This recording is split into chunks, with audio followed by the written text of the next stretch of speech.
Verdade, imparcialidade. Começa agora o programa A Hora da Verdade. Apresentação Carlos Frederico Gomes. Olá, amigas assinantes, estamos iniciando mais um programa A Hora da Verdade na sua TV Mais, canal 15 da Multiplay, e na sua TV Litoral, ou Litoral TV, canal 5 da NET. Antes de mais nada, quero pedir desculpa a vocês pela voz, por esses e vão acontecer várias vezes durante esse programa, que é 1 hora, e, logicamente, a qualidade do som e da minha voz não vai estar como a de costume. Vai estar uma voz igual a de taquara rachada, mas não pense que é seu televisor, não. Com certeza é que as cordas vocais que estão com problema, a gente está tentando melhorar. Mas nós estamos chegando no meados do mês de novembro, já estamos no feriado da República. É importante a gente falar da nossa República. Nossa República passou há pouco tempo por uma eleição e merece que muitas coisas sobre essa eleição sejam lembradas. Inclusive promessa. Por que eu estou falando isso? Porque eu estou ouvindo demais uma história de que as eleições acabaram, que o que tem que acabar depois da eleição é o fla-flu.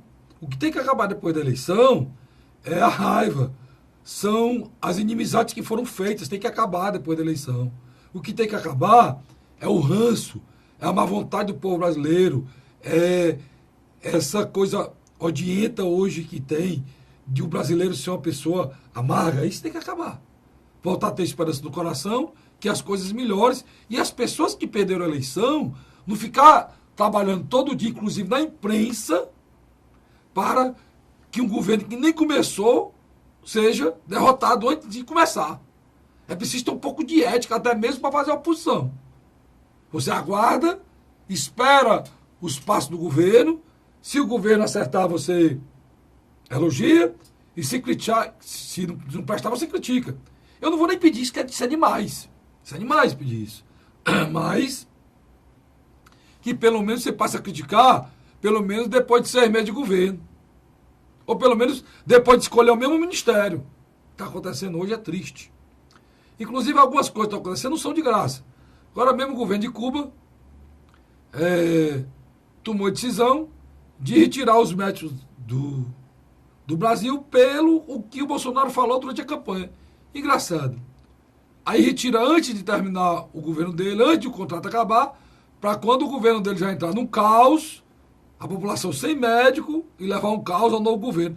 Vocês não estão levando um caos ao novo governo, não. Vocês estão levando um caos ao povo brasileiro, ao cidadão que depende daquele médico, porque o Ministério da Saúde, para tu poder substituir um médico, ele tem que abrir licitação, ele tem que fazer um projeto, ele tem que abrir, tomar atitudes para que algumas empresas de saúde, ou sei lá, ou OCIP, ou sei lá, porque não dá para fazer concurso público para contratar médico em cima da hora, não. Não tem como fazer, não.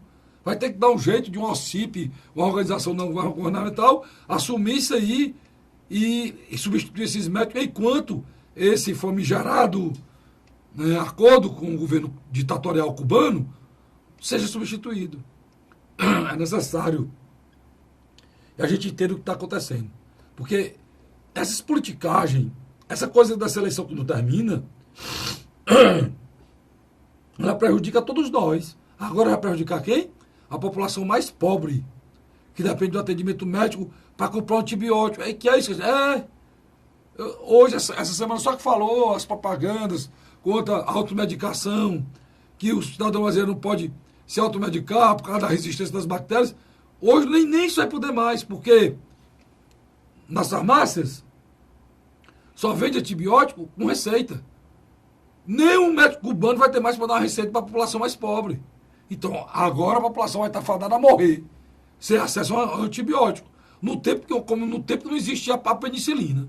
Porque já morre muita gente amiga todo dia nesse país. Em porta de hospital, em corredores de hospitais, em piscinão, como tem aqui no HGF, como tem em todo o Brasil. Então, é necessário responsabilidade até mesmo para fazer oposição. Tudo isso que você está vendo agora é retaliação ao governo que não começou.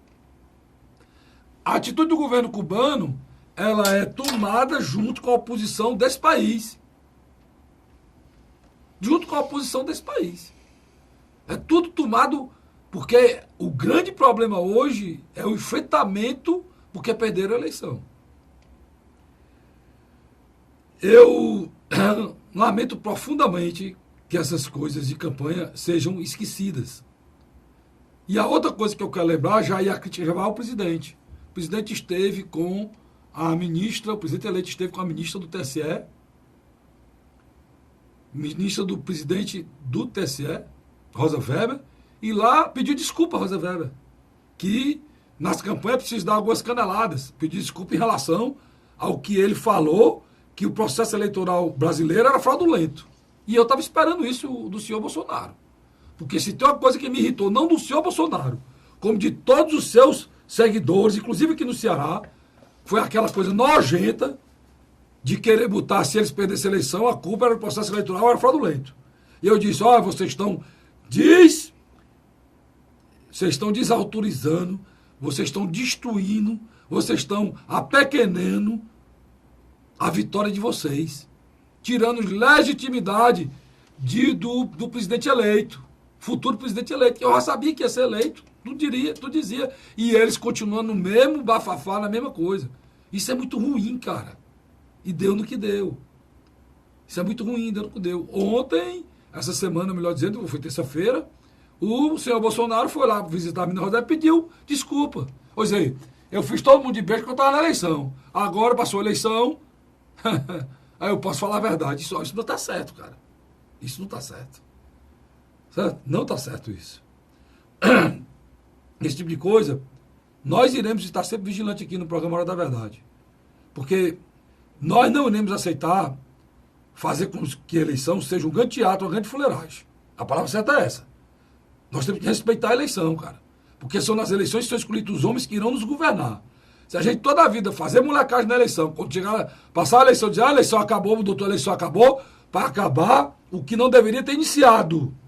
Ou seja, a briga por política que não merece nem uma discussão. E teve gente que se matou, que brigou, e tem famílias que vão entrar o Natal separados por isso.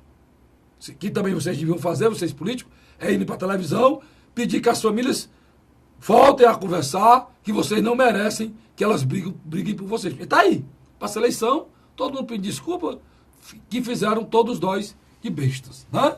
Mas só que o que vocês prometeram, nós estaremos aqui vigilantes para cobrar. Tanto que a oposição tenha vergonha na cara e faça oposição decente, digna, não aproveitadora, e a situação procure agir com mais seriedade no que fala e no que pensa. Não é isso, Luiz? Sem dúvida, sem dúvida. Carlos Frederico, em relação ao que o governo cubano fez, na realidade, é como você bem deixou na sua fala inicial, a tentativa de trazer o caos.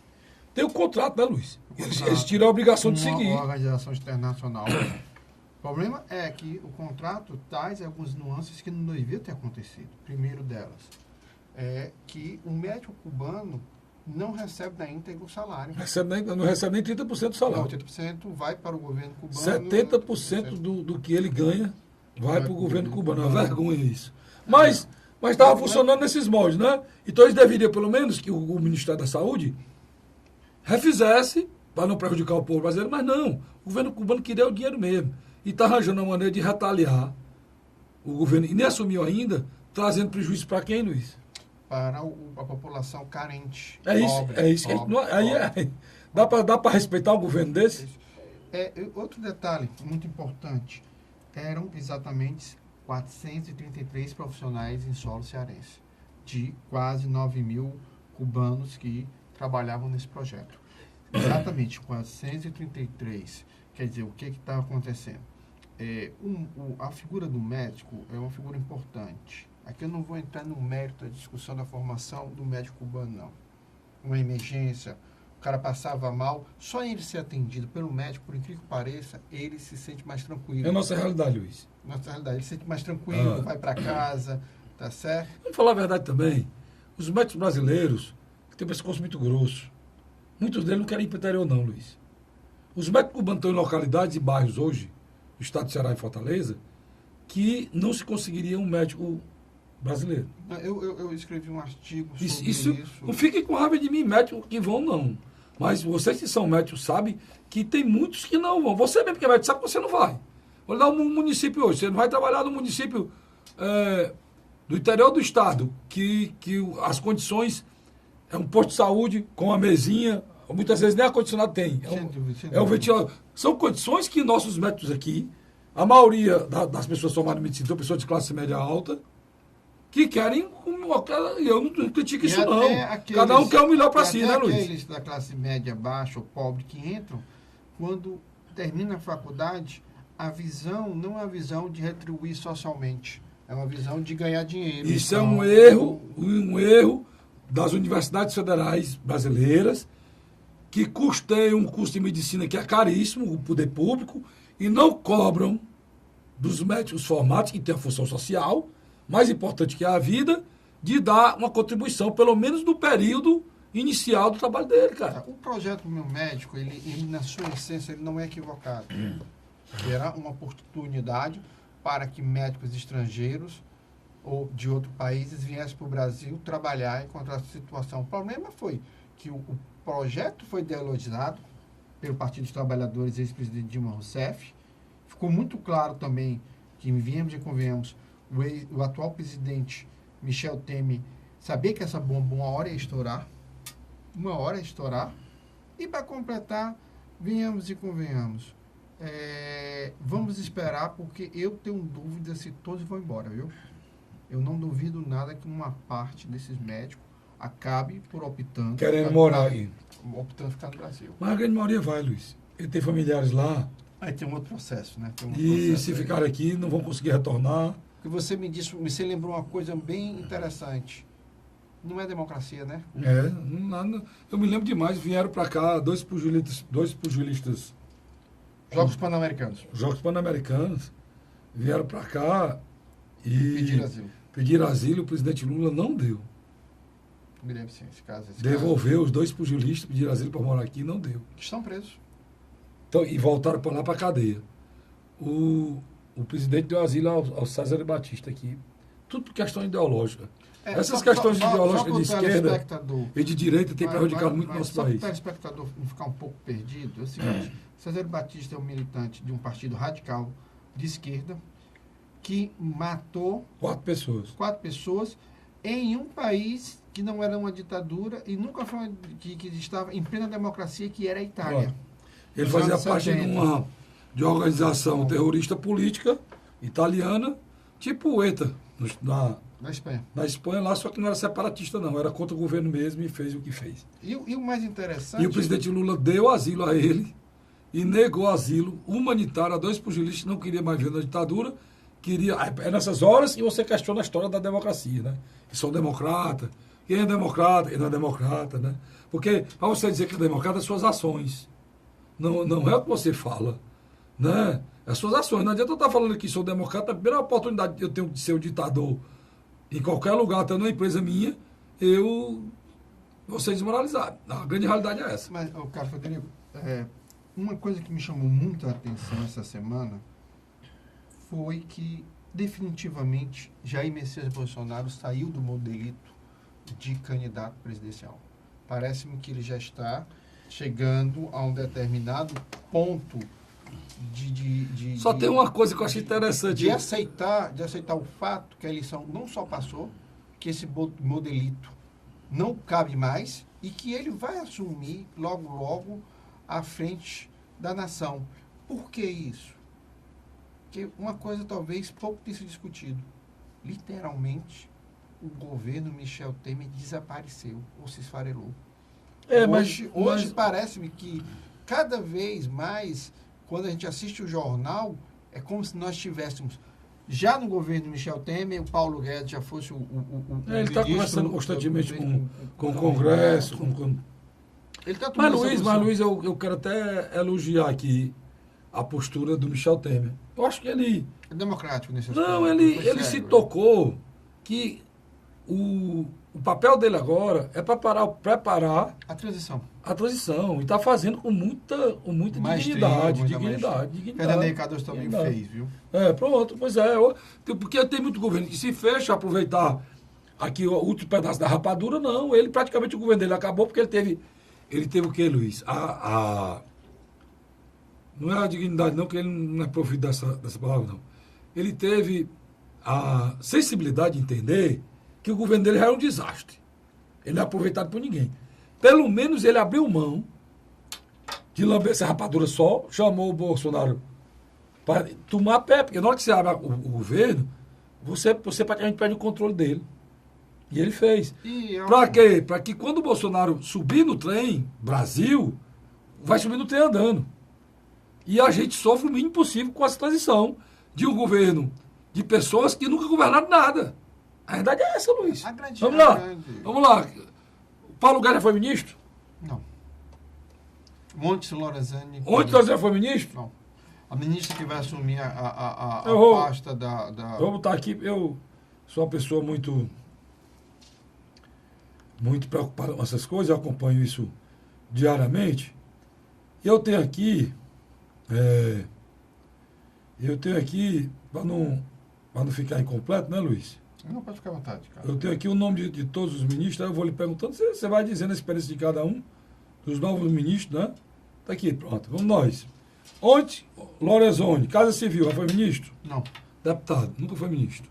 Assumiu uma das principais secretarias, se não digo, o centro nervoso de um governo. É como se fosse o primeiro-ministro. Pronto, ontem Lorenzoni, Casa Civil. Paulo Guedes, economia, grande economista, o cara mais respeitado do pensamento liberal no Brasil, mas já foi ministro? Não. Nunca. General Augusto Heleno, Segurança Nacional, foi ministro? Não. Nunca. Muito respeitado, teve missões importantes, inclusive do Haiti, é um homem que conhece o exército como ninguém, mas nunca foi ministro. Marcos Pontes, Ciência e Tecnologia, foi ministro? Não. Nunca foi ministro. É o nosso astronauta, com um currículo espetacular, inclusive com projetos da NASA, mas nunca foi ministro. Sérgio Moro, já foi ministro? Não. Nunca foi ministro. Tereza Cristina da Agricultura, foi ministro? Também não. Sérgio Moro, não precisa dizer. É o cara hoje que mais fala da justiça brasileira. Qualquer pessoa, qualquer cidadão brasileiro sabe quem é Sérgio Moro. Mas nunca foi ministro. Vai também, precisa desse espaço.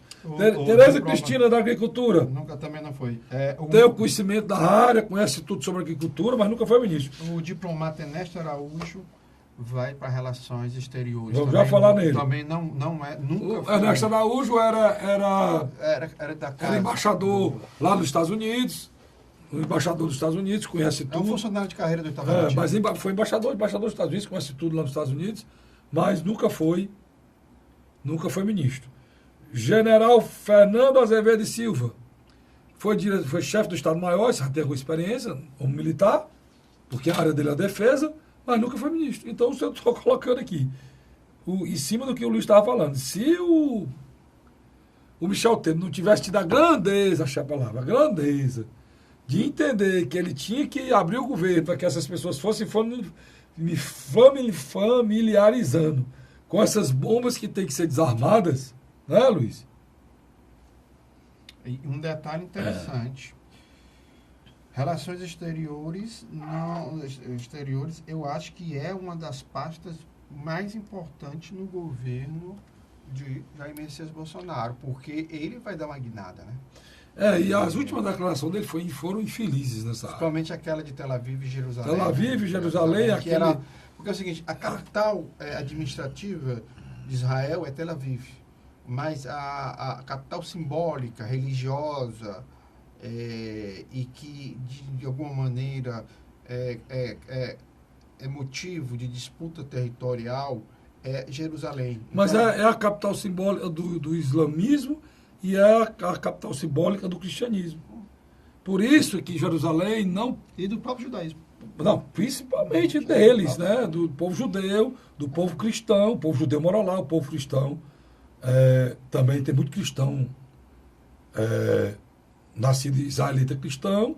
E o povo muçulmano também, que vive ali, a faixa de Gaza, ali, a Palestina. Lembrando que a Palestina, faixa de Gaza, o território israelita, não existia.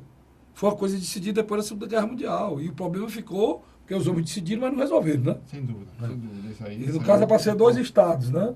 Mas o Luiz, ele foi se metendo numa coisa de uma pessoa, isso é coisa que o Bolsonaro se meta, meu irmão. É interessante, Então mas ele foi se tem uma meter- discussão, tem uma questão ideológica aí muito profunda. Luiz, nós temos a história do mundo contando essa história, cara. A história do mundo, essa história. Quantas e quantas centenas de vezes, não estou exagerando, não.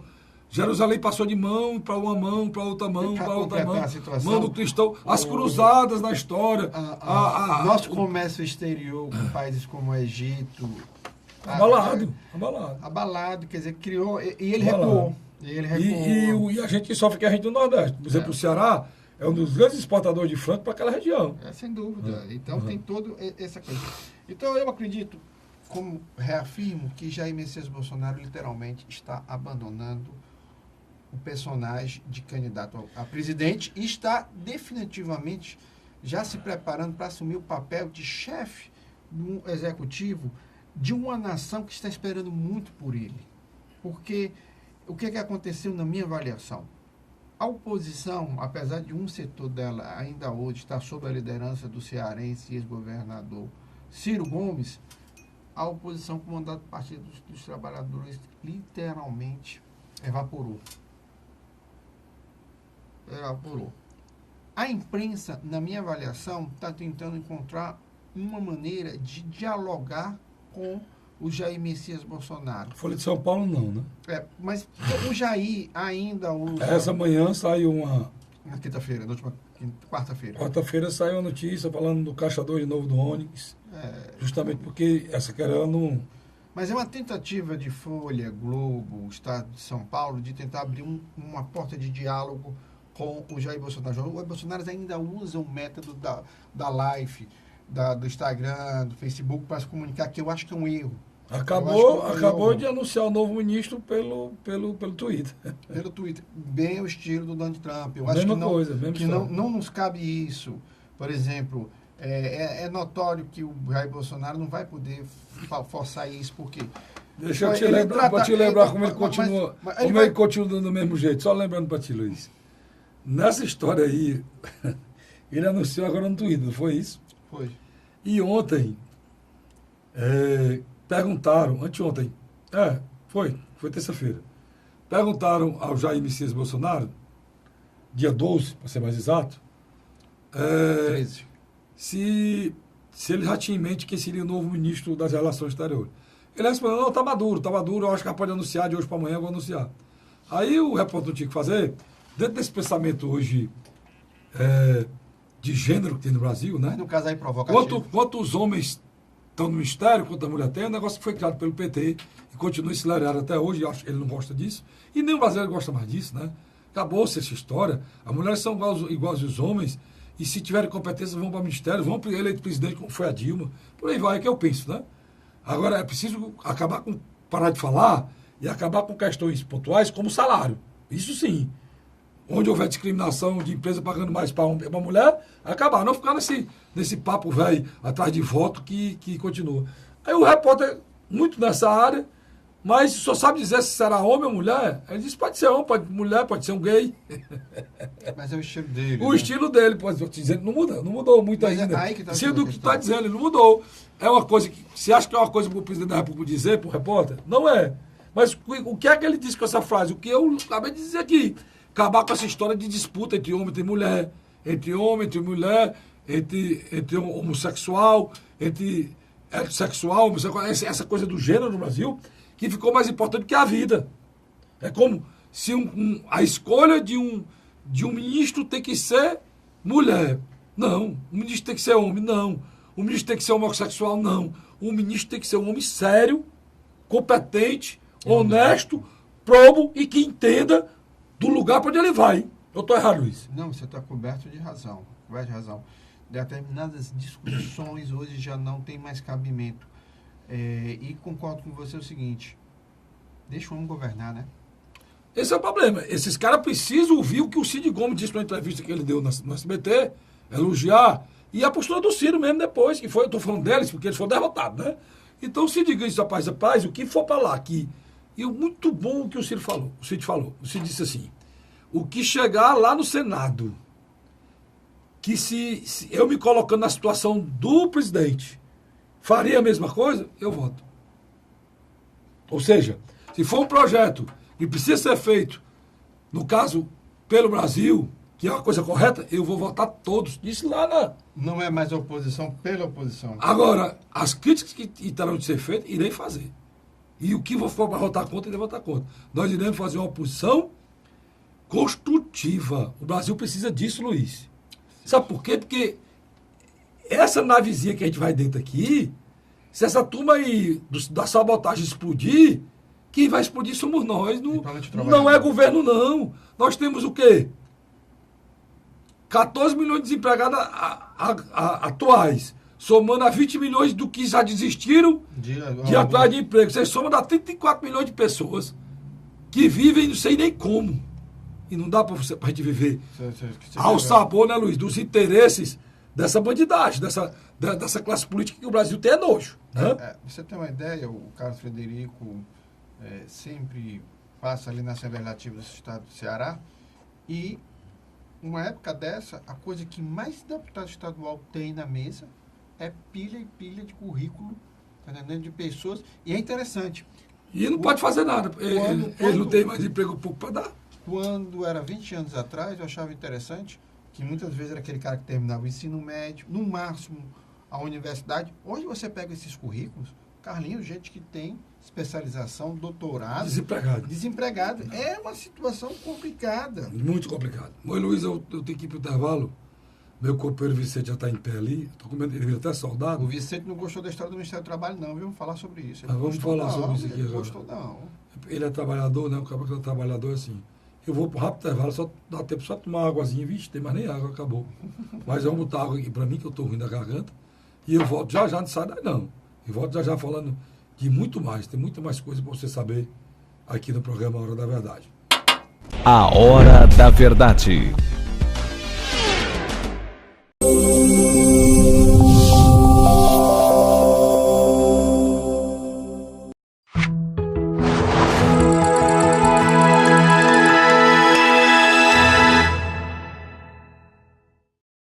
A Hora da Verdade. Estamos de volta com o segundo bloco do programa Hora da Verdade, na sua TV Mais, canal 15 da Multiplay, na sua Litoral TV, canal 5 da NET. Programa muito visto, inclusive pela classe política toda. Prefeito, hoje o Luiz estava falando com um ex-prefeito, até que é cadeirante, Luiz, mas o nome dele, eu me esqueço. Nosso querido Torinho Filho, deputado estadual. Não, que é lá de Iguatu, o pai do... Você se encontrou na Assembleia hoje pela manhã? O doutor Hilo. Doutor Hilo. Que estava... É telespectador do programa, né, Luiz? Telespectador do programa. E o Luiz, eu faço lá com o Castirica, aí ele me chamou, eu sou fã aqui do Castirica, assisto o programa todo dia. Então, um abraço a vocês todos que acompanham o programa A Hora da Verdade. Eu acredito que até o final do ano nós temos a obrigação de convidar o Mário Hélio, né? Acho que o Mário Hélio é uma pessoa... Teve também hoje o deputado Mário Hélio, que não vai mais ser... Termina o mandato dele agora, não foi reeleito. Mas uma liderança em contexto da cidade 2000. E um amigo. Vamos trazer aqui. Nosso telespectador diário. Assíduo. Ele assiste mais de uma vez e ele merece. Carlos Frederico, o Jair Messias Bolsonaro se equivocou na história do Ministério do Trabalho, não? Você não acha? Isso é um fato que precisa alguém chegar lá e, do mesmo jeito que ele reclamou que algumas pessoas falam o que não devem falar, ele precisa pensar duas vezes. A gente falar a coisa para não ter questão de voltar atrás, né, Luiz? Eu acho que faltou a ele uma certa ingerência nesse processo. O que está acontecendo? O Jair Bolsonaro está literalmente fazendo combos de ministério. O que aí o Frederico vai dizer? Que eu saiba, combo é uma história inventada por lanchonete, né? Que você, no lugar de comprar as coisas separadas, tipo sanduíche, batata frita, refrigerante, eles colocam tudo junto num preço muito mais em conta se fosse comprar separado. É o processo que ele está fazendo, é o combo, juntando numa super pasta vários ministérios. E o que acontece? Ele usou inadequadamente a palavra extinguir o Ministério do Trabalho, que não é verdade. Mas ao mesmo tempo, Luiz, ele diz coisas, por exemplo, vou fundir o Ministério do Trabalho. As funções do Ministério do Trabalho vão continuar juntas lá, com outra. Agora, extinção não é fusão. Exatamente. Se eu vou fundir dois partidos, eu vou somar ideias e transformar em uma ideia só. Se eu fundir dois ministérios, eu vou pegar obrigações, né, e transformar, juntar com outro. Mas se eu vou extinguir, você vai retirar aquelas obrigações do Ministério do Trabalho. Não existe isso. Não tem um governo no mundo que não tem um Ministério do Trabalho. Todos têm. Agora, o erro é a maneira que foi dita. E ele precisa prestar atenção nisso, como você disse no início. Não dá mais para falar como candidato. Ele precisa ter responsabilidade do que fala. Né? Agora, é preciso entender que ele é presidente da República e precisa tratar dessa maneira. E cria uma situação de mal-estar. O presidente da Câmara Municipal de Fortaleza, o vereador Salmito Filho, no expediente de terça-feira, foi ao púlpito e fez o seguinte questionamento, bem simples e objetivo, que não era hora de esvaziar o Ministério do Trabalho e nem muito menos acoplar ele como um anexo de uma superpasta. Pelo contrário, eu acho mais do que nunca é necessário que ele seja não só ressuscitado, como retorne a ter um papel importantíssimo, porque o governo Michel Temer e o próprio governo Dilma anteriormente esvaziaram muitas funções deles. Olha, por exemplo, vou dar um exemplo claro. O programa, o Bolsonaro, a direita brasileira, que está no governo aí, vai chegar no governo agora, ela é contra o Bolsa Família. Todo mundo sabe disso. Não tem novidade isso aí. É contra assim como? Ela é contra porque o Bolsa Família ele tem uma entrada e ele não tem saída. Mas como é que você pode ser contra um programa de renda mínima que distribui renda para as pessoas mais pobres e ajuda os municípios onde as pessoas vivem? Sem dúvida. Que é uma coisa muito mais séria que eles não entendem. Porque é que é o problema entre nordestino e sulista? Que o sulista não entende o Nordeste. Não entende o Nordeste. A previdência do agricultor. Pois é. Então ele não entende o Nordeste. E é uma região do país que precisa sobreviver. O microcrédito. Porque ele já sabe que se aquele não sobreviver aqui, o que, como dizia Belchior, o poeta, e dizia Newton também, o que vem do norte, a tendência é cair no sul. Então, se não tiver emprego lá, se não tiver renda lá, vai todo mundo lá para o sul. E vocês, muitos sulistas não querem mais, nem o pessoal do sudeste querem mais, não. Eles querem que é o povo nordestino longe deles. Que a pobreza, a feiura do povo nordestino é dita por eles com muita facilidade. Falam disso de uma forma aberta. Nunca ninguém criou uma lei nesse país. Se um dia o Luiz for deputado federal, vai criar do mesmo jeito que tem a discriminação contra o negro, que é crime, devia criminalizar a xenofobia contra o nordestino. Mas aí o que acontece? Quando você fala no Nordeste, se você tira, Luiz, o Ministério do Trabalho, se você está contra o Ministério do Trabalho, você está criando outro problema. Porque o Ministério do Trabalho deveria ser, como é na Europa, o responsável de criar a porta de saída do programa de renda mínima. Na Europa tem o programa de renda mínima. Você está desempregado, você entra no programa de renda mínima. Só que você, na hora que entra no programa de renda mínima, a partir daquele momento, todos os seus dados vão para o Ministério do Trabalho. O Ministério do Trabalho tem os contatos com todas as empresas do país. Ligado ao Ministério da Previdência. Ligado ao Ministério da Previdência, ao Ministério do Trabalho. E, ao mesmo tempo, o Ministério do Trabalho tem uma estrutura junto com as universidades com Às ele. vezes é uma só. De treinamento. É. O cara tem um currículo lá para arranjar o emprego, tá recebendo dinheiro, mas não tem treinamento de coisa nenhuma. Supor, o cara chega aqui e só trabalha na terra, vai morar em Fortaleza. Aí o cara faz um curso de jardinagem. É um exemplo. Vai para a empresa de jardinagem. Eles dão curso. É um curso profissionalizante. Dão curso, já recebe o salário, eles pagam as passagens, dão curso ao curso de jardinagem para poder possibilitar ele sair do Bolsa Família e trabalhar. Então, se vocês querem, esse é o pensamento de direito, se vocês querem tirar o cidadão do Bolsa Família, que ele não fique lá ganhando dinheiro ad eterno, Ele tem que abrir uma porta. sem fazer nada, vocês têm que abrir a porta do treinamento para essas pessoas. Aí, Luiz, eu vejo que está tudo errado. Né? Agora o Luiz colocou muito bem, que ele voltou atrás e vai haver a fusão. Mas ele não dá, Luiz, a ênfase necessária que tem que dar esses problemas. Ele diz assim, não, o problema é a nomenclatura. Como é que ele disse? Não, aí está lá, ele dá o status, perdeu o status, não é assim. Ele tem que ser mais, Luiz, ele teria que ser mais, sabe o quê? Mais formal. quando for falar de problemas, de coisas que atingem muita gente. Na verdade, ele devia ter um porta-voz. É. A grande verdade, eu acho que o Bolsonaro devia ter Vou um falar em porta-voz. Bolsonaro, Luiz. Hoje eu entrevistei no programa, nosso programa na cidade, RM860. Um abraço para o meu amigo Clédio Oliveira, né? E falou na nossa cidade RM860, lá no Grupo Cidade de Comunicação. Eu entrevistei o deputado federal eleito, não tomou posse, que é o Heitor Freire. Só para o telespectador compreender, existe às vezes o cidadão comum, ele confunde Heitor Freire com Heitor Ferrer. O Heitor Freire é um empresário, Advogado. um homem ligado a Jair Messias Bolsonaro. Foi o cara que literalmente organizou o movimento de direita do Ceará, fez uma série de discussões no interior e região metropolitana de Fortaleza para levar o nome do Bolsonaro antes do mesmo ser candidato à presidência e ganhar. E foi presenteado pelo eleitor bolsonarista cearense com o mandato de deputado federal. Muito bem votado. E ele teve a oportunidade de participar do programa do Carlos Frederico na M Cidade. E eu estou avisando que ele vem aqui para o programa Hora da Verdade, Luiz. E pela ordem, vou chamá-lo para participar. Mas lá eu ouvi muita coisa e fiquei impressionado. O discurso, o mesmo discurso, e o deputado Heitor Freire fez durante a campanha, ele fez agora na Rádio Cidade AM860, na cidade AM860, comigo, o programa Hora da Verdade, que nasceu lá, ou que acontece lá na rádio, e aqui também na televisão. E Luiz, eu vou lhe dizer uma coisa, cara, eu fiquei impressionado. Ele defendeu a tese, inclusive do abate de bandido armado no ar, entendeu? Aquela tese que tem Eu sou Wittes, lá no Rio de Janeiro.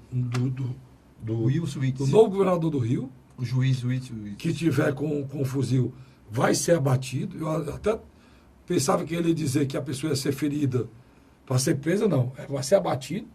Ele é a favor. Eu nem sei se isso pode. A legislação brasileira ele é a favor. O Heitor Freire é a favor da liberação do porte de arma. E disse mais, e no Brasil, o deputado Heitor Freire disse que no Brasil é preciso enfrentar isso com seriedade, com força, e que bandido morto, bandido morto. Disse no meu programa hoje pela manhã. Vamos aqui por etapa.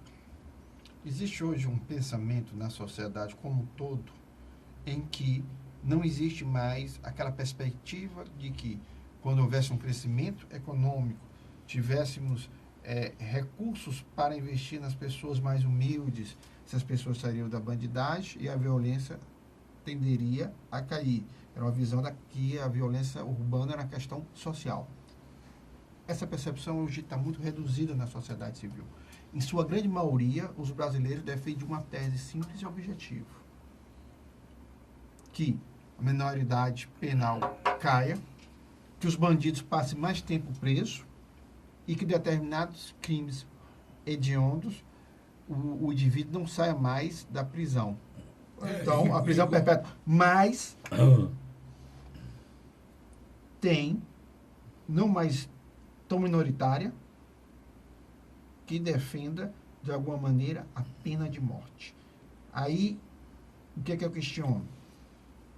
O que é que eu questiono? Aqueles que são a favor dos direitos humanos, acham que isso vai aumentar só mesmo o número de pessoas pobres, pretas, sendo literalmente fuziladas no meio da rua. Só quero lembrar uma coisa a ela.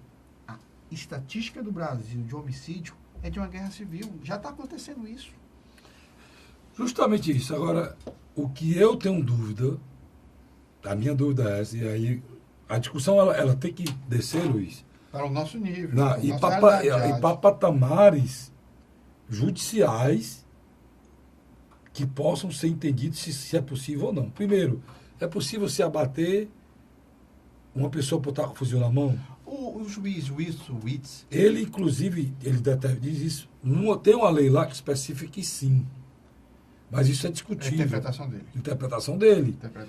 Houve até uma discussão no programa da Globo News. Da Globo News, Estúdio I, em cima disso. A pessoa diz, A Maria, que Maria Beltrão. ela disse, não, mas se a pessoa tiver com guarda-chuva, não... Não, foi foi uma outra... Um guarda-chuva. Da mesa. E ele, de uma forma muito simples, porque tem umas idiotices, a imprensa diz que é preciso ser retrucada mesmo. Um sniper, ou seja, o sniper é o cara que é um atirador de elite. Né? No Brasil tudo é americanizado, né? Um sniper.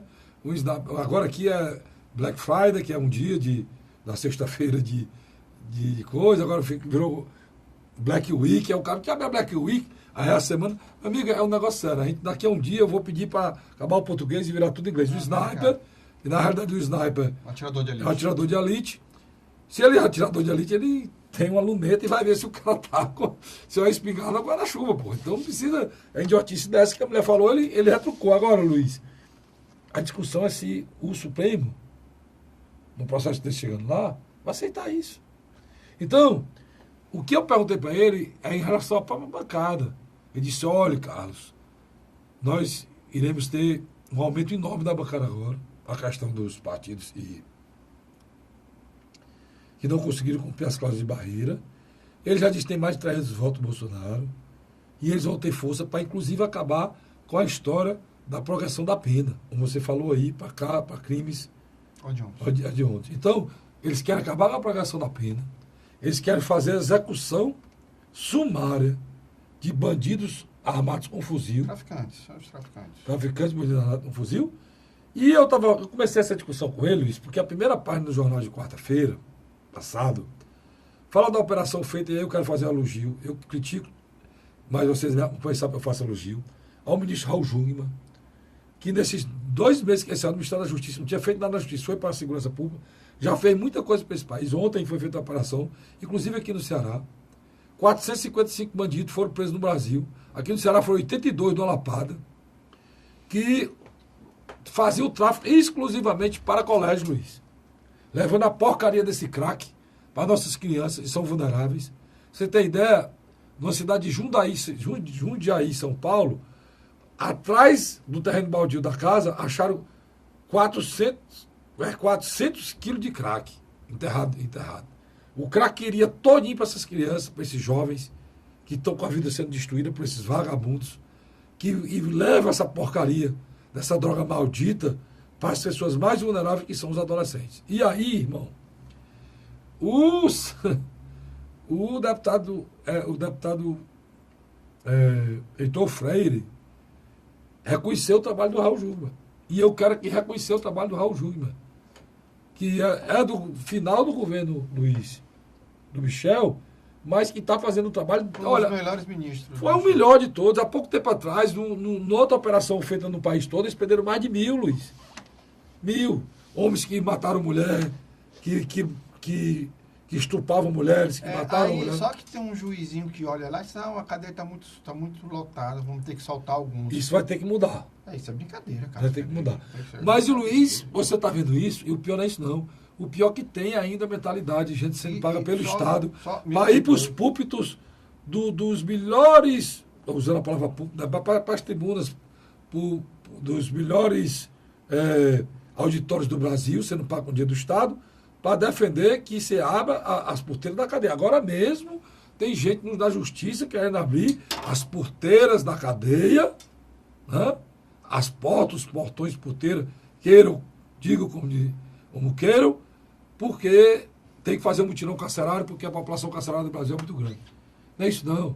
Nós temos que educar esse país, nós temos que cuidar das nossas crianças, nós temos que fazer escola de tempo integral, e quem é bandido, e vamos formar cidadão para não ir mais para a cadeia. O caminho é esse, não tem outro caminho não, pessoal. Se o indivíduo descobrir que vai passar o resto da vida numa cadeia, ele não se mete muito no crime, não. Não, tem outra coisa, Luiz, tem outra coisa que... Outra coisa... Por que tu quer que tem que ser esse discurso duro? Porque tem muitos desses bandidos que não aceitam outro discurso. Ô, Carlos... Olha, só dando um exemplo. Não, mas, cara, a nossa... Essa caixa preta do nosso judiciário. É inadmissível, Carlos Frederico. Um cara que, às vezes, o juiz obriga ele a pagar uma pensão e o cara sabendo que ele vive de biscate. Às vezes, o indivíduo é forçado a pagar uma pensão, o pai e a mãe, porque a mãe e o pai não tem como se sustentar. E o juiz obriga. Esse cara não consegue pagar, eu estou dando um exemplo. Aí ele é preso. Olha, Aí o cara atira... isso é preso, Luiz, nesse ano agora de 2018, cara, teve mais de 10 avós, e a imprensa notificou, que foram presas, a avó de 80 anos. Porque o que esse cara aí que falou, não prendeu. Esse cara aí não prendeu porque ele estava desempregado. Mas a avó tinha dinheiro. Aí, como o filho dela não estava pagando a pensão da neta, prenderam a avó, cara. Então, Mas você vê que a loucura. coisa é mais grave do que você está falando. Aí, interessante, o cara atira nos policiais, mata cidadão comum, aí na hora o juiz olha lá e diz, não, vamos soltar esse indivíduo aqui. Alguma Não coisa é soltar esse errada. indivíduo, não. Eles soltam e mandam para casa e muitas vezes O cara fala, botam na prorrogação de pena sem saber nem quem é, Luiz. sabe quem é? Sabe não, Luiz. Sabe quem Os é. processos, ele está com a canetona. Eu acho que- Luiz, vamos dar um exemplo. O judiciário tem que se abrir aquela caixa preta. Aquela, não sei o quê, Vostoff, é? Não é o nome daquela mulher que matou?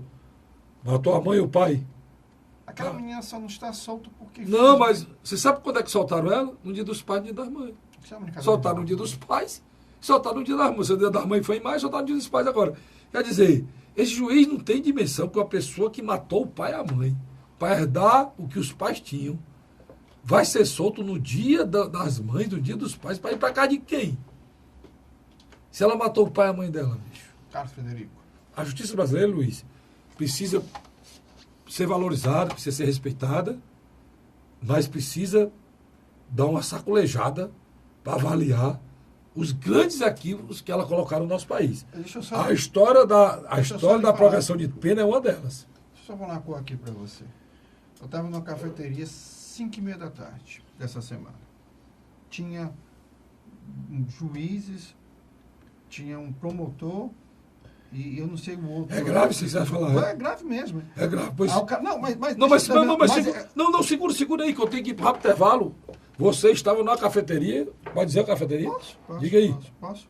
Uma cafeteria de Guatemi, não vou dizer o nome, Mas diga o nome que eu faço propaganda aqui, pode ser que eles queiram. No terceiro programa fala sobre isso. Pois, segura aí, estátua aí, Luiz. Uhum. Eu vou para um rápido intervalo, volto já já, para a gente saber, o meu companheiro Luiz Cláudio, conversando com o juiz sobre a questão, e o promotor sobre essa questão, essa questão carcerária no Brasil, que é muito grave. Sai não, eu volto já. A Hora da Verdade.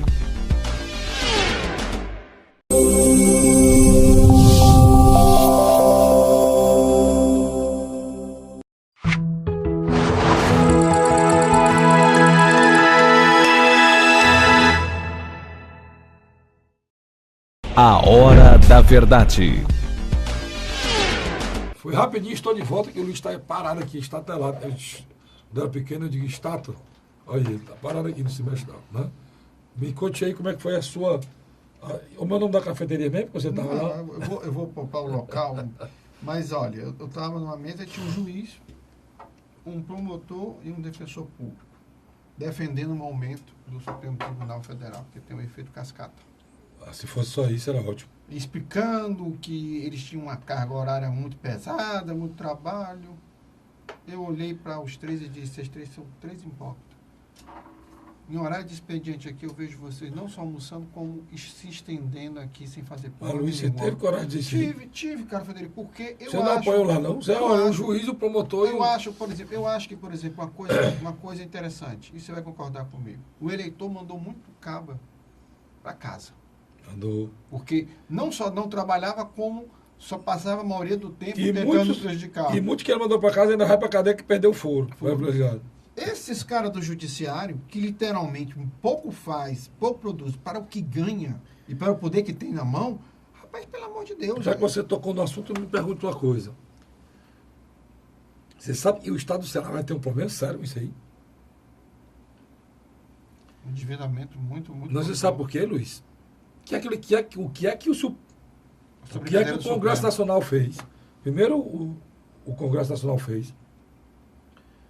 Para ser mais alto, o Senado Federal fez. Para ser mais alto, o Eunício fez. Junto com o seu Tasso Gereissati. O Tasso Gereissati também. Voltou aqui, mas o Eunício aqui botou o bicho em pato. O que é que vocês fizeram, cara? Aqui no Ceará não vai aumentar, Luiz. Vocês aumentaram no topo. Então, todo mundo do Estado do Ceará, do governo do Estado, da área do judiciário, da área do executivo e da área do legislativo, todos eles que ganham o teto, vai ter esse aumento, Luiz. É o que o Carlos Frederico está querendo. Então explicar. vocês aumentaram de quem ganha o teto, cara. Vocês fizeram o aumento mais imoral, mais vergonhoso, mais discriminatório e mais perseguidor ao cidadão brasileiro que vocês podiam fazer. Mas O delegado, Luiz, que ganhou o teto, ele vai ter aumento, Luiz. O promotor que ganhou o teto, ele vai ter aumento. Promotor estadual. O promotor federal que ganhou o teto, ele vai ter aumento. O defensor público que ganhou o teto, ele vai ter aumento. O secretário do município vai ter aumento. Ele vai ter aumento. O coronel da polícia que ganhou o teto, vai ter aumento. Então vocês foram espetacular. Né? Para não dizer vergonhosamente espetacular e triste o que o Eunício fez pautando e o Senado, inclusive com voto tático, ele sabe, fez votando isso aí. Pimentel votou contra e parabéns ao Pimentel por vou isso. dizer uma coisa, se o senador Eunício de Oliveira tinha uma perspectiva de futuramente retornar à política a um cargo majoritário, apesar de que o Senado é um cargo legislativo, mas uma disputa muito parecida com o do Executivo, eu acho que ele enterrou.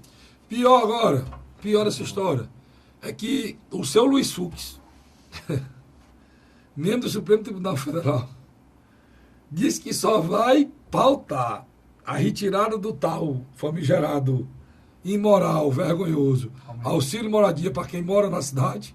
Auxílio moradia, o cara nasceu em Fortaleza, é promotor em Fortaleza, tem visto muitos aí que metem o chibata em todo mundo, prende vereador, prende prefeito, investiga, mas para ele não tem problema nenhum. Ele, a mulher, os dois serem promotores, eles dois nasceram e se criaram em Fortaleza, e cada um recebe R$6.000 por mês, 12 mil reais, Luiz, de auxílio moradia. Isso é legal, cara.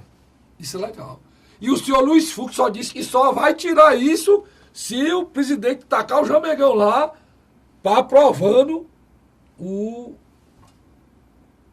esse aumento. Porque tem duas atitudes. Ou ele aprova, ou ele veta. Ou então ele deixa o tempo passar, né, Luiz? E é promulgado por decurso de prazo. É o que ele vai deixar, é o que ele vai fazer. Até o Bolsonaro falou que o presidente sabe o que faz, mas eu acho que não sabe, não. Acho que não sabe, não. O pior de tudo isso, cara, é que você tem que assistir tudo isso calado. Achei interessante é que o Eunício fez, ainda quis dar um ar de legalidade. É. Porque ele falando dessa história do auxílio, né? Ele é legal, mas é imoral. A grande verdade é que ele é legal, Não, mas eu é imoral. vi um cara da justiça aí em São Paulo defendendo isso, dizendo que vai no contra-cheque do juiz, ele não vai receber isso, não. O juiz que tem 36 recebe 20, rapaz, isso é uma mentira. O juiz que ganha esses 30 mil entrou na magistratura ontem. Juiz que tem 10, que tem 20, 30 anos. Ganha mais de 50 mil. Tem juiz que ganha 200 mil, Luiz. Isso é um absurdo. A caixa E preta do tem judiciário. penduricalho que nem presta. Os filhos de juiz com 25 anos ainda tem. E a Raquel Dodge, que é procuradora-geral da República, foi falar com o Eunício pedir para manter essa imoralidade, cara. Para fazer essa imoralidade, mano. Aí você vai confiar em quê? Você viu algum promotor criticando isso, Luiz? Não há interesse. Eu não vi um promotor de justiça criticando isso. Isso é vergonhoso, cara. Isso é vergonhoso. Isso é imoral. Agora eu achei interessante é que o Eunício fez toda uma bravata, um discurso forte, batendo, dizendo que não ia se pautar pelo Bolsonaro. Meu amigo foi bater na frente da casa do homem, fazendo churrasco, no pleno sábado. Que é isso? Foi lá? Ele foi bater. Foi? Ele bateu Não, e lá. hoje ele estava ontem, melhor dizendo, ele estava no almoço dos governadores. E fez um grande elogio lá ao Bolsonaro no almoço dos vereadores, ou dos governadores. Os governadores não almoçaram com... Os eleitos e os que renovaram o mandato. Esteve lá dizendo que estava à disposição, estava conversando com o Guedes. E outra coisa, né? Já que a gente falou aqui, criticou ele, vou elogiá-lo. Pô, daqui esse programa desse... Já te disse, o nome desse programa aqui é a Hora da Verdade, pessoal. Então, ó, esse mesma criatura nós vamos elogiar agora. Ele pegou um projeto do prefeito Ivo Gomes, que ele tem um problema com o irmão dele sério, um Ciro, e ele é um projeto que estava lá há muito tempo para ser a burocracia é muito grande. É um empréstimo da Prefeitura de Sobral com um banco de fomento estrangeiro, que a burocracia é enorme, e o final da burocracia, quando termina, é uma aprovação do Senado. Ele, além de aprovar uma forma séria do Senado, ele ajudou a ver esse trâmite e conseguiu que hoje, na quarta-feira, ele conseguiu que, de uma forma célere, o CID, o IVO, em 2 anos só, conseguiu aprovar esse recurso, 50 milhões de dólares, que dá aproximadamente 150 milhões de reais, que é muita grana para a cidade de Sobral, para o povo de Sobral, para obras importantes para Sobral, o saneamento, inclusive. E o Ivo elogiou o caráter republicano dessa criatura do senador Eunício. Como é que você entende? Mas aqui a gente é assim, vai na crítica, vai o elogio quando deve. Você devia ser sempre essa criatura, senador Eunício. Não está aquela outra criatura que fez votar essa imoralidade, que foi esse... Alguma novidade na Assembleia e na Câmara Municipal, da mesa diretora, Carlos? A municipal, a última notícia que eu soube, que o presidente Salvito falou aqui, vai sair um acordo lá dele com o prefeito. Nome de consenso, né? Tem muita gente que duvida disso, viu? Eu acho que... E os atritos lá, a coisa não está muito boa, não. E nem os nomes colocados à mesa... Na Assembleia, tem 4 nomes muito falados. O atual presidente Zé Albuquerque, o vice-presidente Tim Gomes, o líder do governo, Evandro Leitão, e o... Nosso amigo Sérgio Aguiar. Nosso amigo Sérgio Aguiar e José Sarto. Eles sempre falam como candidato. 5 nomes, melhor dizendo. Só que parece que José Sarto tá também com o irmão disputando lá na prefeitura, lá na Câmara Municipal de Fortaleza. E se fosse um, não seria o outro, e está ainda com esse impasse. Mas também ninguém sabe, o governador ainda não se pronunciou, né, Luiz? Se pronunciou em off, não pronunciou assim oficialmente, mas a eleição na Assembleia é mais longe. O senador eleito também, Cid Gomes, não se pronunciou. Isso. Assim como o ex-presidenciável e ex-governador do estado do Ceará, Ciro Gomes. O telespectador tem que compreender que existe um triunvirato dessas 3 lideranças, Ciro, Cid e Camilo, que, na minha avaliação, vai ser o ponto principal para fazer a indicação. Vejo que a tentativa de se tirar um nome de consenso não existe. Não, é um dos 4 aí. O nome de consenso não existe.